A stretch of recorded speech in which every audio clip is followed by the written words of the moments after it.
সুপ্রিয় দর্শক, এশিয়ান টেলিভিশনের বিশেষ আয়োজন লোকাল পলিটিক্সে স্বাগত জানাচ্ছি। আমি বাতেন বিপ্লব। আপনাদের এই আজকের যে বিশেষ আয়োজন সেটি সম্পর্কে ছোট্ট করে বলে রাখি যে স্থানীয় নির্বাচন অর্থাৎ জাতীয় নির্বাচনের আগে স্থানীয় নির্বাচনের ডামাডোল যেমন রয়েছে, ঠিক তেমনি ত্রয়োদশ জাতীয় সংসদ নির্বাচনে যারা জাতীয় সংসদে প্রতিনিধিত্ব করবেন তাদের তৃণমূলে তাদের প্রচারণার কাজে ব্যস্ত সময় পার করতে হচ্ছে। সব মিলে লোকালে সাধারণ মানুষের জন্য এই প্রতিনিধিরা কী ভাবছেন, অর্থাৎ মন্দিরের পুরোহিতের বেতন কত, কিংবা মসজিদ মাদ্রাসা এতিমখানা তাদের খোঁজখবর কি তারা রাখছেন, নাকি এলাকা থেকে যারা উচ্চশিক্ষার জন্য ঢাকায় কিংবা দেশের বাইরে যাচ্ছেন তাদের খবর কি রয়েছে এইসব প্রতিনিধিদের কাছে? এইসব টুকিটাকি বিষয় নিয়ে আমাদের এই বিশেষ আয়োজন লোকাল পলিটিক্সে আজকের অতিথি মাসুদুল হক মাসুদ, পাবনা সাথিয়া 1 আসনের বিএনপির মনোনয়ন প্রত্যাশী। মাসুদ ভাই, আপনাকে স্বাগত আজকের লোকাল পলিটিক্সে। আপনাকেও ধন্যবাদ এবং সালাম। আমি আমার নির্বাচনী এলাকা পাবনা 1 জাতীয় যে আসন, জাতীয় সংখ্যা হিসেবে 68 পাবনা 1। এটা আপনারা হয়তো বা জেনে থাকবেন, এই ডিমার্কেশন শুনানি হলো গত 28 অক্টোবর। তার আগে সাথিয়া এবং বেড়ার আংশিক ছিল। এটা নিয়ে এখন শুধু সাথিয়া একক আসন, একটা উপজেলা নিয়ে একটা আসন। যদিও বেড়ার অংশের ওই অংশের মানুষেরা, ওই অংশের যারা ক্যান্ডিডেট কিংবা সাধারণ মানুষ, তারা চায়, সাথিয়ারও অনেক মানুষ চায় যে একসাথেই থাকার জন্য। সে রিট চলছে, যাক সেটা আলাদা ভিন্ন বিষয়। আপাতত আপনারা সিঙ্গেল সাথিয়া নিয়ে যাচ্ছেন।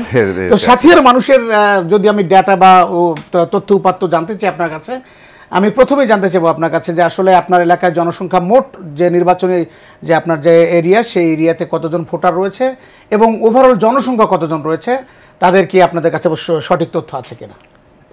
এই মুহূর্তে আপনার নভেম্বরের এখন পর্যন্ত প্রকাশিত যেটা আছে, আপনার টোটাল ভোটার শুধু সাথিয়াতে 3,36,000, আর জনসংখ্যা অ্যারাউন্ড 5 লাখ এরকম প্লাস মাইনাস। তো এখানে হিন্দু কতজন, মুসলিম বা অন্যান্য ধর্মাবলম্বী কতজন? হিন্দু আমাদের এই সাথিয়া নির্বাচনী আসনটাতে খুব বেশি নাই, আপনার সব মিলে অ্যারাউন্ড 12,000 এরকম। তাদের জন্য কোনো উপাসনালয় রয়েছে? হ্যাঁ, প্রচুর উপাসনালয় আছে। আপনার প্রায় অ্যারাউন্ড 50+ উপাসনালয় আছে হিন্দুদের। আচ্ছা, কোনো প্যাগোডা, গির্জা এরকম কোনো কিছু? প্যাগোডা, গির্জা আমার সাথিয়া নির্বাচন এলাকার মধ্যে হিন্দু ধর্মাবলম্বী ছাড়া বৌদ্ধ, খ্রিস্টান এ ধরনের ধর্মাবলম্বী একটা আছে। সেটা আমার জাস্ট বর্ডার এরিয়াতে, আপনার সাথিয়া এবং পাবনার যে বর্ডার এরিয়া, আতাইকুলাতে একটা গির্জা আছে আর কি। আপনার এলাকায় একেবারে মৌলিক প্রশ্ন যেটি, আপনার এলাকায় কতজন দারিদ্র্য সীমার নিচে বসবাস করে এবং কতজন যারা রয়েছেন যে সচ্ছল, এই তথ্য আপনারা কি ভাগ করতে পেরেছেন কিনা? ধন্যবাদ আপনাকে সুন্দর একটা প্রশ্ন করার জন্য। আমার সাথিয়া যে অঞ্চলটা, আপনারা জেনে থাকবেন যে এটা কৃষি প্রধান অঞ্চল হওয়াতে এখানে আপনার টোটাল পপুলেশনের যেই দারিদ্র্য সীমার নিচে একদম পার্সেন্টাইল ফর্মে বলতে পারবো না যে কত পার্সেন্টাইল ফর্মে বলতে পারবো না, তবে দারিদ্র্য সীমার নিচে বসবাস করে। আমরা যখন মাঠে ঘাটে মানে কাজ করি কিংবা আশেপাশে আমার বাড়ি কিংবা গ্রামের আশেপাশে দেখি, ভালো একটা পার্সেন্টেজ আছে যারা দরিদ্র সীমার নিচে বসবাস করে। এবং সচ্ছল কত কি পরিমাণ আছে সেটির কোনো? সচ্ছল লোক আছে আপনার, এটাও 20% হবে সচ্ছল, 20%। এবং মিড লেভেলের যারা, এই পার্সেন্টাইলটা বেশি, যারা কৃষির উপর নির্ভর। মাসুদ ভাই, আমরা যদি একেবারে মোটা দাগে জুলাই বিপ্লব পরবর্তী জেনজি বা জেন আলফার যে ভাষা, তারা যেটি ভাবছে, দেশকে নিয়ে চিন্তা করছে, সেই আঙ্গিকে যদি একটু প্রশ্ন করতে চাই, তাহলে দরিদ্র, অতি দরিদ্র, এই যে তাদেরকে ভাগ করে ফেলা, ক্যাটাগরাইজ করা এবং তাদেরকে কীভাবে ট্রিটমেন্ট দিয়ে তাদেরকে একটু সচ্ছল করা যায়। আমরা পার্শ্ববর্তী চীনের দিকে যদি তাকাই, আপনি দেখবেন যে শুধু কুনমিং, চিরবসন্তের শহর বলা হয়, প্রায় 300 সিটি শুধু কুনমিংয়ের মতো আছে যারা একদম ডেভেলপড, মানে তাদের বিন্দুমাত্র একটা ইটের খোয়াও কিন্তু অগোছালো নেই, মানে দেখলে মনে হয়। সেই জায়গা থেকে আপনারা এরকম কোনো সর্ট আউট করেছেন কিনা বা চক আউট করে তাদেরকে ডেভেলপ করার কোনো প্ল্যান আপনাদের আছে কিনা? ধন্যবাদ আপনাকে। আপনি যে চীনের কুনমিংয়ের কথা বললেন, চীনের কুনমিং আমি গিয়েছি, আমার খুব ভালো লেগেছে। এবং ওদের যে চীনের কুনমিং এবং চীনের গভর্নমেন্টের ওই আপনার রুরাল এরিয়া নিয়ে যে কনসেপ্ট, যেমন আমাদের বাংলাদেশের কথাও যদি চিন্তা করি, যে পপুলেশন হিসাব করলে তো এখনও বিশ্বের প্রায় যে কোনো দেশের থেকে পার স্কোয়ার কিলোমিটারে আমার বাংলাদেশে বসবাসের সংখ্যা, আমি যদি যতদূর জানি, পার স্কোয়ার কিলোমিটার প্রায় 1500-র উপরে বসবাস করে। সেই জায়গায় আপনার আমরা এই আমাদের কৃষি জমি, আবাদি জমিটাকে সেভ করতে পারি কিভাবে, আমার মনের ভিতরে যে একটা প্ল্যান আছে, যেমন একটা এখনও আপনার একটা বাড়ি, আমাদের তো একটা সময় ছিল, এখন পপুলেশন যদিও একটা এর মধ্যে আছে, আপনার কন্ট্রোলের মধ্যে আছে, একটা সময় দিয়েছে একই বাড়িতে দরিদ্র একটা পরিবার বা একই ফ্যামিলিতে 6জন 7জন আপনার ছেলে সন্তান থাকে, এদের জন্য একটা সময় এসে 6টা 7টা বাড়ির প্রয়োজন হয়, অথচ তার বা ওই ফ্যামিলির ওই বাবার সর্বসাকুল্যে জমিটাই ছিল তার বাড়িটা। তো এখন যখন ভিন্ন ভিন্ন বাড়ির প্রয়োজন হয়, তারা ইনকাম করে আলাদা আলাদা বাড়ি, এই যে আপনার আবাদি জমি কমে যাচ্ছে, সেই ক্ষেত্রে চীনের আমরা একটা কনসেপ্ট নিতে পারি, যে সেটা ওই আপনি যেটা বললেন যে একটা গ্রামে যদি এরকম একটা হাই রাইজ বিল্ডিং করা যায়, যেটা গভর্নমেন্ট খুব সহজেই, আমরা গভর্নমেন্টের টাকা পয়সা নানানভাবে মিস ইউজ হয়, সেটা যদি আপনার প্ল্যান থাকে, সেরকম চিন্তা যদি আমরা করতে পারি, এবং আমি বিশ্বাস করি, আমার মনে মনে আপনি যেটা বললেন আমি এরকম চিন্তা করি, তো যদি আল্লাহ কোনো দিন আমাকে সেই জায়গাতে নিয়ে যায়, সেরকম পলিসি মেকিংয়ের জায়গাতে নিয়ে যায়, যদি যেখানে ধরেন একটা পাড়া যদি বিবেচনা করেন, একটা লাইনে একটা পাড়ায় কমপক্ষে আপনার 20 থেকে 25টা 30টা ফ্যামিলি থাকে, আমি যদি একটা হাই রাইজ বিল্ডিং গভর্নমেন্ট থেকে করে দিতে পারি, একটা বিল্ডিংয়েই 25-30টা ফ্যামিলি বসবাস করতে পারে, সেই বসবাসটা মানে করতে গেলে এরকম একটা সুন্দর যদি একটা বিল্ডিংয়ে আমরা ফ্যাসিলিটি করে দিতে পারি, সেখানে দেখেন একসাথে কি হলো, পরিবেশ দূষণ থেকে আমরা বাঁচলাম, এদের স্যানিটেশন পাইলো ভালো, এবং এদের বাচ্চা কাচ্চা সব কিছু মিলেই একটা সুন্দর একটা হয়, আবাদি জমি বাঁচলো,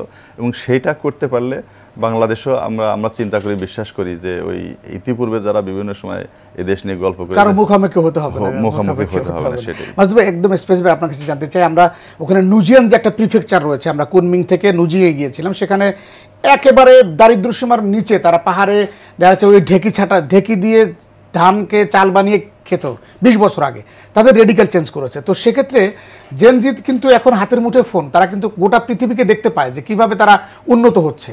আপনাকে কেন মানুষ ভোট দেবে? আপনি কি মাস্টার প্ল্যান টেবিল ওয়ার্ক করছেন কিনা আপনার এলাকার জন্য, সাথীর জন্য আপনার টেবিল ওয়ার্ক বা কোনো ধরনের গ্রাফিক্যাল উন্নয়নের মডেল তৈরি করছেন কিনা? আপনি কেন আপনাকে ভোট দেবে সাথী? ধন্যবাদ আপনাকে। যেমন আমি চিন্তা করি যে এই বিষয়টা নিয়ে ইতিপূর্বে আমি কথা বলেছি, আমি এলাকায়ও কথা বলেছি, এবং আমি যে জিনিসটা বিশ্বাস করি, যে আমি মনে প্রাণে যা ধারণ করি, আমার এলাকার মানুষ যারা ভোট দিবে এবং জেনজি যারা আছে তাদের সামনে সেই কথাটা বলি। সর্বপ্রথম যেই জায়গাটাতে আমাদেরকে কাজ করতে হবে, এখনকার জেনজিরা যেভাবে আপনার উদ্বেলিত এবং তারা ভালো চিন্তা করে দেশটা কিভাবে ভালো জায়গায় নিয়ে আসা যায়, সর্বপ্রথম যে জিনিসটা করতে আসছে, দেখেন সংস্কারের কথা আসছে, যে আমূল পরিবর্তন চায়। আমূল পরিবর্তন আমরা যারা চাই, জেনজি সহ সবাই চাই, ভালোটা সবাই চাই, সেই জায়গা থেকে আমি সর্বপ্রথমে সব ক্ষেত্রে বলি, আগে নিজের মধ্যে সংস্কার করতে হবে, সংস্কারটা নিজের মধ্যে আনতে হবে, নিজে ভালো হতে হবে। নিজে যখন ভালো হব, দুর্নীতিতে যখন জড়াবো না, আপনার সামাজিক এখন যে একটা ব্যাধি, আপনার এই যে লোকালে গেলে আপনি দেখবেন যে মাদকে একদম আচ্ছন্ন। আমার প্রথম যে টার্গেট, যে মাদক মুক্ত এরিয়া কিভাবে করা যায় সেই দিকে পদক্ষেপ নেব, এবং জেনজি সহ যে সকল এলাকার যুবক আছে এদের নিয়ে আমার যে স্পেসিফিক আপনি যে কথাটা বললেন যে সম্ভব, আমি মনে করি যে এদেরকে যদি আপনার স্কিল করা যায় এবং এদেরকে যদি কাজে লাগানো যায়, এদেরকে যদি কাজের মেইন স্ট্রিমে যে ইনকামের যে সোর্সে নিয়ে আসতে পারি। আমি নিজেই চিন্তা করেছি যে এখন যেমন ডিজিটালের যুগ, সেই ক্ষেত্রে আপনি যে কথাটা বললেন ঘরে বসেও ইনকাম করা সম্ভব, সেটা এখন হচ্ছে, কেউ কিন্তু করছে এলোপাথারি, তার গোছালো না, এবং যার মতো শেষে। এখানে যদি গভর্নমেন্টের একটা নাউরিশমেন্ট থাকে, আমাদের যদি একটা নাউরিশমেন্ট থাকে, সেই ক্ষেত্রে আমরা কি করতে পারি, একদম প্রত্যেকটা গ্রামেও যদি সম্ভব না হয়, একটা মডেল হিসেবে একটা ওয়ার্ডে 3টে গ্রাম থাকে, 3টে গ্রাম মিলে যদি আমি একটা এরকম ডিজিটাল সেন্টার তৈরি করে দিতে পারি, যেখান থেকে সে ফ্রিল্যান্সিং শিখলো, সেখান থেকে যে ডিজিটালের আরও যে প্ল্যাটফর্ম আছে, এবং লোকালে আপনার ছোট এসএমই যে আপনার ক্ষুদ্র ব্যবসা প্রতিষ্ঠান নিজে করলো, আপনি জেনে থাকবেন আমি তো যেহেতু বাংলাদেশ জাতীয়তাবাদী দল করি, আমার দলের ভারপ্রাপ্ত চেয়ারম্যান উনি বলেছেন যে আমার দেশের টোটাল পপুলেশনকে কাজে লাগানো যায়। দেখেন এখন বিশ্বের যে আপনার বিজনেস যে প্ল্যাটফর্ম, যে চেনগুলো আছে, অ্যামাজন আছে, আপনার আলিবাবা আছে, এই ধরনের প্ল্যাটফর্ম আমি ঘরে বসে আমার গ্রামে বসে, কিন্তু জ্ঞান না থাকার কারণে অনেকে এখানে ইনভলভ হতে পারছে। মাসুদ, আরেকটি বিষয় আমি জানতে চাই, যেহেতু জনাব তারেক রহমানের কথা আপনি বলেছেন, আপনি এই যে এই হোপ দিয়ে কি ভোট পাওয়ার সুযোগ আছে নাকি কিছু করেছেন এলাকার জন্য?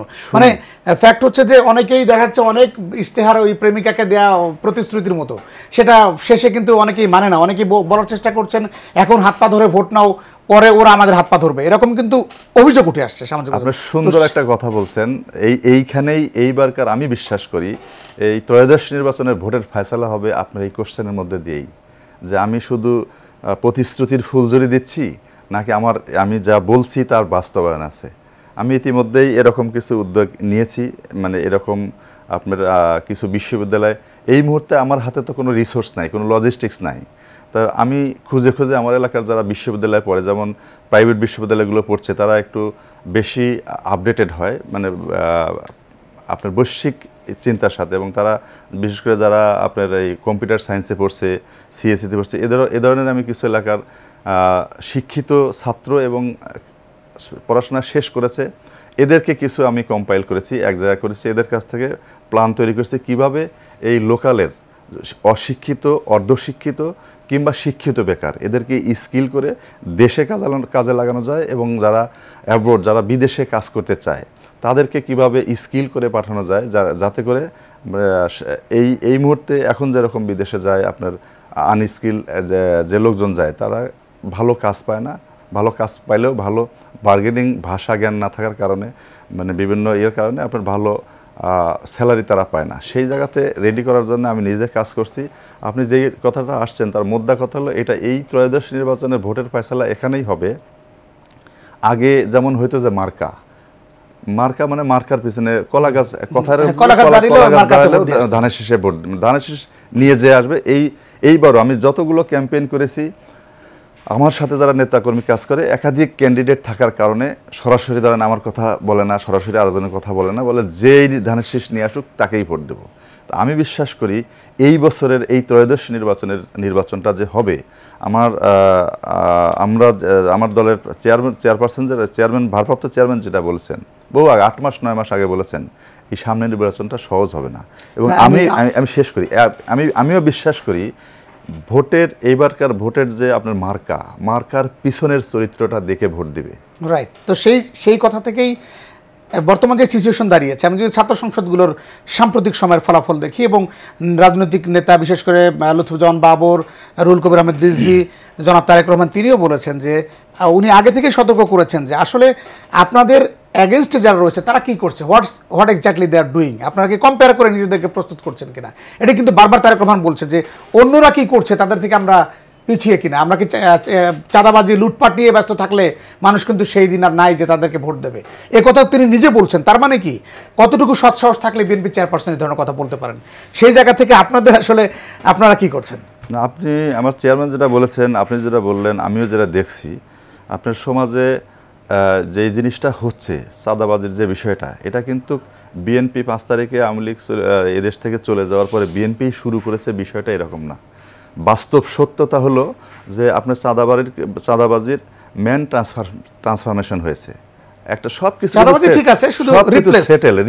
মানুষটা চেঞ্জ হয়েছে। এই মানুষটা চেঞ্জ হওয়ার ক্ষেত্রে মানে একজন যে এখন এই চাঁদাবাজিটা করছে তার স্বপ্রণোদিত হওয়ার থেকে আমি নিজেও দেখেছি একটা প্রতিষ্ঠান এরকম লোককে ডেকে বসাইছে, কাকে দিলে আমার এই জায়গাটা সেটেল থাকবে, আমি যেরকম আগের মতো যেরকম ছিলাম এরকমই থাকবো। অনেক ক্ষেত্রে জোর করেছে, অনেক ক্ষেত্রে কেউকে বসানো হয়েছে। আমরা কোনোটারই পক্ষে না, এই চাঁদাবাজির আমরা বিএনপি কোনোটারই পক্ষে না। এখন আপনি যেটা বললেন যে বিশ্ববিদ্যালয়ের আসপেক্টে এবং আগামী নির্বাচনকে নিয়ে আমরা দেখে শিখবো কিনা, দেখেন একটা যে কোনো জিনিসই আপনি যদি কপি করতে যান 100% কপি করতে পারবেন না। আর কপি কোনো ক্রিয়েশন না, আপনার নতুন নতুন চিন্তা করতে হবে, নতুন নতুন আপনার ভাবনা নিয়ে আসতে হবে যে আমি কি পলিসি নিলে এই জেনজি সহ এবং সমাজের মানুষকে আমি আমার দিকে, আমার দলের কি আপনার পলিসি নিলে মানুষগুলো আমার দিকে আসবে না। কোনো মানুষকে কিন্তু মানুষের দিকে আসে না। আমি যেই মানুষের ভোট চাই ওই মানুষ সেই মানুষটার স্বার্থ দেখবে, যে আমি কাকে ভোট দিলে আমার স্বার্থ সংরক্ষণ হবে। তো সেই স্বার্থে যদি আমি তার সামনে উপস্থাপন করতে পারি নতুন নতুন ক্রিয়েশন দিয়ে, তবেই আমার এখান থেকে উতরানো সম্ভব। আপনি কি ভাবছেন যে আপনার ব্যক্তিত্ব, আপনার স্মার্টনেস এবং আপনার সততাকেই শুধু তারা ভোট দেবে, নাকি দলীয়ভাবে আপনার উপর প্রভাব পড়বে? যেটি আপনি কি মনে করেন যে, আমি যদি ডাকসুর কথা বলি, আবিদুল ইসলাম খান ড্যাম স্মার্ট এবং খুবই আউটস্পোকেন একজন যুবক, তার হেরে যাওয়ার কারণ আপনাদের উপর প্রভাব পড়বে কিনা, আপনি যতটাই সথন না কেন, সামগ্রিকভাবে দলের প্রভাব আপনার উপর পড়ে কিনা? ধন্যবাদ আপনাকে। যে এখানে ঢাকা বিশ্ববিদ্যালয়ের সাথে জাতীয় নির্বাচনটা আমি একদমই রিলেট করতে চাই না, তবে প্রভাব পড়বে নিশ্চয়ই। সাধারণ মানুষের একটা ইয়ে থাকবে যে বিশ্ববিদ্যালয়ে হারায় গেল, ঢাকা বিশ্ববিদ্যালয়ের মতো জায়গায় জামাত শিবির চলে আসলো, তো তাহলে সারা দেশের চিত্র কি হবে? দেখেন, ঢাকা বিশ্ববিদ্যালয়ে আমি যেভাবে বিশ্লেষণ করি, ঢাকা বিশ্ববিদ্যালয়ে এই শিবির যেমন আপনার আওয়ামী লীগের এই 17 বছর পরিচয় গোপন করে আমরা ওইটাই যেতে চাচ্ছি না, আমরা আপনার একদম তৃণমূলে যেতে চাই যে ওখানে আমি ওই আপনার উপর দলীয় প্রভাব পড়বে কিনা, যেটি আবিদুলের মতো একটা স্মার্ট ছেলের উপর পড়েছে। আমি ওই জায়গায় আসছি আপনার এখানে। এবং ট্যাগিং এর যে রাজনীতি, এই যে অপরাজনীতি, এটি কি থেকে আসলে ট্যাগিং এর রাজনীতি দেওয়ার হবে না। আপনার কি আমার কি আছে, আমি কি করব সেটা মানুষের সামনে উপস্থাপন করতে হবে। আমি আপনার দোষ দিয়ে, আমার প্রতিপক্ষের দোষ দিয়ে আমি জিততে পারবো না। আমি কি করব, আমি কেমন সেটা দেওয়ার দলীয় প্রভাব থাকবেই, যে দলের একটা প্রভাব পড়বেই। তবে আমি যেটা বলতে চাইলাম, থামালাম যে জায়গাতে, ঢাকা বিশ্ববিদ্যালয়ের হলগুলোতে 17 বছরের ছাত্র দলের আমার নেতাকর্মীরা থাকতে পারে নাই। যেমন আমাদের এলাকায় যদিও আমরা বাড়িতে ঘুমাতে পারি নাই, আমরা এলাকার লোকজন নিয়েছিলাম, এলাকাতেই ছিলাম। যারা মাঠে ঘুমালে, জেলখানায় গেলে, আপনারা আদালতে হাজিরাতে গেলে, সব ক্ষেত্রেই আমরা এলাকাতে ভিজিবল ছিলাম, আমাদের গ্যাপ ছিল না। এই জায়গাতে আমি বিশ্বাস করি আমরা যদি সৎ, যোগ্য এবং এই যুগের সাথে তাল মেলাতে পারে এরকম ক্রিয়েটিভ ক্যান্ডিডেট আমরা দিতে পারি, সাথে আপনার যেই জিনিসটা বললাম যে আপনার দলের যে একটা প্রভাব, দলের যে একটা ইয়ে, সেটা তো থাকবেই। এর সাথে নিজেকেও রেডি করতে হবে। আপনার যদি ফাইন টিউনিং না হয়, দলের সাপোর্ট এবং একজন ক্যান্ডিডেটের ব্যক্তি অবস্থান, সে সৎ কিনা, যোগ্য কিনা, তার ভীষণ যদি মানুষের সাথে ম্যাচিং না করে, তাহলে সেটা হবে না। এই আপনার কথা ধরেই জানতে চাইবো, জনাব তারেক রহমান এবার কিন্তু নিজে যে উনি মনোনয়ন দিচ্ছেন বিষয়টি এমন নয়, উনি কিন্তু একেবারে তৃণমূলের মানুষের সাথে কানেক্টেড। আপনি জানেন আপনার সাথিয়াতে ওনার কতজনের সাথে কথা হয় হয়তো আপনি নিজেও জানেন, আপনার সম্পর্কে খোঁজ নিচ্ছেন। তো সেই জায়গায় আপনার যে বিএনপির অন্যান্য সংগঠন, বিশেষ করে কালচারাল বা অন্যান্য যারা মাঠে কাজ করছে, তাদের সাথে তারা আপনাকে নিয়ে কি ভাবছে? ধন্যবাদ আপনাকে। আমি ওই যে কথাটা বললেন, সমাজের প্রায় সকল শ্রেণীর মানুষের সাথেই, আপনার এই যে যারা দিনমজুর, এদের সাথে কথা বলেছি। যারা আমাদের ওখানে তো কলকারখানা ওরকম নাই, শিল্প অঞ্চল না, কৃষি অঞ্চল। তারপরে সব শ্রেণী পেশার মানুষের সাথে কথা বলেছি। এবং আমাকে যখন কেউ জিজ্ঞাসা করে যে আপনি কি নমিনেশন পাবেন কিনা, আমি এর উত্তরে বলি যে আপনি যে কথাটা বললেন যে নমিনেশন এই ত্রয়োদশ নির্বাচনকে সামনে রেখে বিগত দিনে আমরা যেরকম দেখেছি বিভিন্ন ধরনের সিন্ডিকেট হয়, এই বছরও কিন্তু সিন্ডিকেটের বাইরে নাই। আমার কাছেই বিভিন্ন জায়গা থেকে অফার আসে, ভাই নমিনেশনের ব্যাপারে বসবেন নাকি? কোথায় বসবো? তো লন্ডন চ্যানেল আছে, তো আমি নমিনেশন দিয়ে দিচ্ছে। যে আমি এরকম এক ভদ্রলোকের পাইলাম, তার মধ্যে কি অবস্থা, বলে যে 15 কোটি টাকা দিতে হবে। 15 কোটি টাকা দিতে হবে। তা আমি বললাম যে আপনি কি করেন? তো সে লন্ডনে থাকে, চেয়ারম্যানের সাথে ভালো কানেকশন তার। তা বললাম আমি যতদূর দেখেছি টিভির পর, টেলিভিশনের পর বিভিন্ন কাভারেজ দেখেছি, নেবার আমি কখনো আপনার চেয়ারম্যানের পাশে দেখি নাই। হলো তারপর আপনাদের সম্পর্ক থাকতে পারে। আমি এই 15 কোটি টাকা যখন আপনার হাতে দেবো, আমি যখন আপনার হাতে দিব, তখন কি আমি চেয়ারম্যানের সাথে আমার একটু স্কাইপিতে সরাসরি কথা বলা দিতে পারবেন? তখন আর বলে যে না, এটা কীভাবে বলেন, এটা চেয়ারম্যান কি ক্রস চেক করবে? তার মধ্যে এই চেয়ারম্যান কি সেই চেয়ারম্যান আছে? আপনি সচেতন বলেই 15 কোটির ওই দালালকে ধরতে পেরেছেন, তার মুখোশ উন্মোচন করা উচিত কিনা? নিশ্চয়ই উন্মোচন করা উচিত। এবং এরকম হিউজ পার্টি আছে যারা এরকম টোপ দিচ্ছে, এবং এরকম টোপের আপনার অ্যাসুরেন্স পেয়েই অনেক ক্যান্ডিডেট আছে এলাকায় যা ঘোষণা দিচ্ছে আমার নমিনেশন কনফার্ম, কথা হয়েছে, লন্ডনে কথা হয়েছে, আমিই পাচ্ছি। এরকম মিষ্টি কোনো বাজারে মিষ্টি ছয়লা পাওয়া যাচ্ছে, মিষ্টি পাওয়া যাচ্ছে না। কিন্তু আমি স্ট্রংলি বিশ্বাস করি এই 17 বছরের রাজনীতিতে আমরা আমার দলের চেয়ারম্যানকে যে জায়গায় দেখেছি এবং আমরা যেটা এক্সপেক্ট করি সাধারণ মানুষ, আমাকে দিতে হবে নট লাইক দ্যাট। আপনার ওই মানুষটাকে নমিনেশন দিতে হবে যাকে নমিনেশন দিলে দল, জনাব তারেক রহমান যেই দলটি উপহার দিতে চায়, যেই মানুষের সাথে যেই পলিটিক্স সেট করতে চায়, আমার কেন জানি মনে হয় যে তারেক রহমানের মধ্যে দিয়ে আমরা জিয়াউর রহমানের রাজনীতিটা বাংলাদেশে ফেরত পাবো। ধন্যবাদ আপনাকে। আমরা একেবারে শেষ পর্যায়ে চলে আসছি মাসুদ ভাই। তবে দর্শকদের উদ্দেশ্যে বলবো, যারা বাংলাদেশের রাজনীতিতে বিশেষ করে জাতীয়তাবাদী রাজনীতির আদর্শে বিশ্বাসী এবং মনোনয়ন প্রত্যাশী, এই যে 15 কোটি টাকা দিয়ে জনাব তারেক রহমানের কাছ থেকে মনোনয়নের যে দালাল সিন্ডিকেট আপনাকে চারদিক থেকে ঘিরে রেখেছে, এরা নিতান্তই ফায়দা লোটার জন্য এবং তাদের পকেট ভারী করার জন্য আপনাকে নিঃস্ব করবে।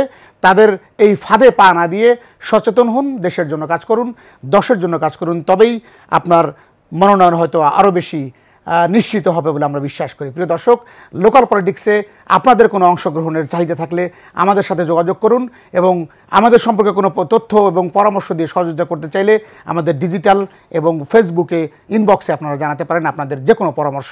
আমরা সেই পরামর্শ অনুযায়ী ভবিষ্যতে কাজ করার চেষ্টা করব। প্রিয় দর্শক, লোকাল পলিটিক্স আজকের মতো এখানে শেষ করছি। আগামী পর্ব দেখার আমন্ত্রণ জানিয়ে আল্লাহ হাফেজ।